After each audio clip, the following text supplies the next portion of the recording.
जहां एक तरफ लोकसभा चुनाव 2024 को लेकर उत्तर प्रदेश की सियासत में एनडीए वर्सेस इंडिया की लड़ाई देखने को मिल रही है, तो वहीं बसपा प्रमुख मायावती की सोशल इंजीनियरिंग ने मुकाबले को रोचक बना दिया है।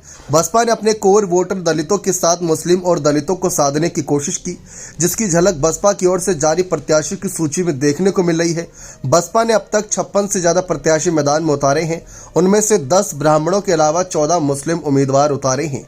हाथी नहीं गणेश है, ब्रह्मा विष्णु महेश है, कुछ ऐसे ही नारों के साथ 2007 विधानसभा चुनाव में बहुजन समाज पार्टी मैदान में थी। वजह थी ब्राह्मणों को अपने साथ लेना, जिसका लाभ भी मायावती को मिला। 2022 की विधानसभा चुनाव में इस नारे पर जोर देते हुए मंडलवार ब्राह्मण सम्मेलन किए गए थे, लेकिन 2024 लोकसभा चुनाव में भले ही इस नारे को बल नहीं दिया जा रहा है, लेकिन उम्मीदवार तय करते समय ब्राह्मणों को अच्छी खासी जगह मिल रही है। बसपा ने अभी तक, जैसा कि आपको बताया, 56 से ज़्यादा यहां पर उम्मीदवार उतारे हैं और लगभग अगर हम देखें कहीं ना कहीं 10 सीटें ऐसी हैं जिसमें ब्राह्मणों को टिकट दिया गया।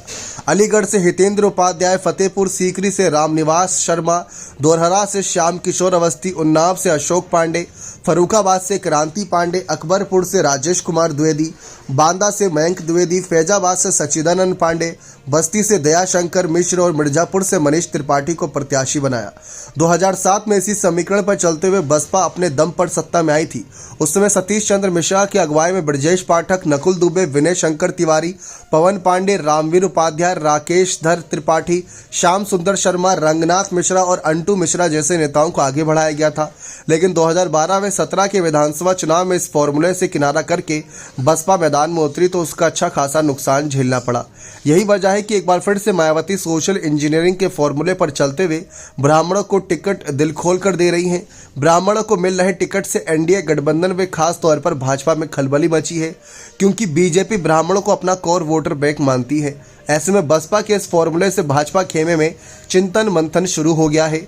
बता दें कि उत्तर प्रदेश में लगभग 14% ब्राह्मण हैं, तो वहीं 22% से अधिक दलित। ऐसे में कुल मिलाकर देखा जाए तो ये 37% बैठता है। बीएसपी 23% करीब दलित मतदाताओं को अपने कैडर वोटर मानती है। ऐसे में प्रदेश में ब्राह्मणों की अच्छी खासी आबादी का कुछ प्रतिशत भी अगर बसपा को मिलता है तो चुनाव दिलचस्प हो सकता है। बसपा प्रमुख मायावती ने मुस्लिमों को भी साथ लेने की कोशिश की है।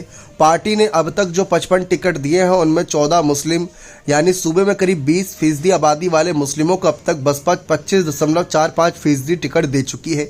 वहीं गठबंधन ने अब तक घोषित 72 सीटों में से 7 मुस्लिम उम्मीदवार ही मैदान में उतारे। बसपा ने जिला कोऑर्डिनेटर और जिला अध्यक्ष से उम्मीदवारों के बारे में मिली रिपोर्ट के आधार पर टिकट बांटे हैं। अब यह देखने वाली बात होगी कि जाति आधार पर बैठाया गया समीकरण कितना फिट बैठता है। क्या ये फिट बैठता भी है या फिर मायावती को ही नुकसान देता है, क्योंकि उम्मीद पर दुनिया कायम है और उम्मीद पर बसपा सुप्रीमो मायावती भी इस बार काफ़ी ज़्यादा कहीं ना कहीं उम्मीद लगाए बैठी हैं कि ब्राह्मण, दलित और मुस्लिम के सहारे सत्ता में वापसी करके दिखाएंगी।